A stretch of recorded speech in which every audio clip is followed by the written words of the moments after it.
Hi everyone, welcome to Yojo Realm, and in this video we are going to talk about some spoilers of Ang Mutya ng Section E of episode number 7, and this is the third part of the series. The game resumes, and when the bottle lands on Yuri, he admits he started liking JJ a few weeks after she joined them and openly acknowledges that Kiefer likes her too. When asked what he plans to do now, Yuri coldly states that Kiefer doesn't own JJ and that they're not married, sending a clear shock through the group as Kiefer tightens his grip on her hand and tension spikes. Section E has mostly treated JJ well, despite their constant troublemaking. Any conflicts she's had with Eman, Felix, Blaster, Mayo, and others were eventually resolved, often through shared experiences or physical confrontations. But a new tension begins to surface, one that feels different and more dangerous. During a late-night gathering, Josh suddenly exposes JJ and Yuri's secret engagement, shocking everyone. The revelation throws the group into chaos. Accusations fly. Kiefer is confronted. David is accused of working with Percy. Old grudges resurface, and multiple fights break out at once. JJ is caught in the middle, trying to stop the violence but failing as emotions spiral out of control. Josh openly blames JJ for ruining the section, breaking her completely. When CN defends her, even he ends up fighting.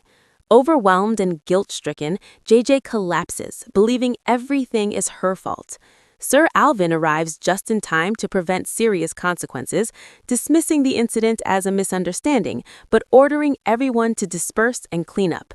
Afterward, JJ overhears other students gossiping about Section E and mocking her for being weak and useless during the fight. Already emotionally drained, she withdraws further, convinced that everyone now sees her as deceitful and manipulative because of the engagement. Later that night, Yuri apologizes to her in private, but Kiefer interrupts, forcefully asserting his claim over her and escalating the tension between the two men. Though exhausted, JJ follows Kiefer back to camp, where she is completely ignored by the rest of the group. She retreats to her tent, drowning in guilt and self-blame. JJ later awakes to find Kiefer sleeping beside her. In the quiet intimacy of the moment, she studies his face, conflicted by her feelings, her fear of hurting others, and her inability to understand how love should work. Kiefer admits he missed her, and the two share a rare, vulnerable closeness, until they hear movement outside. Kiefer discovers that Yuri is missing, along with his phone. Concerned, he decides to follow him into the night. Despite his hesitation, JJ insists on coming along, and the two leave together, uncertain where Yuri has gone or what awaits them next. Late at night, JJ and Kiefer secretly follow Yuri after spotting his phone light near the hall. Yuri heads toward the fish pond gazebo, where he meets Ella. Hiding nearby, JJ and Kiefer overhear their conversation.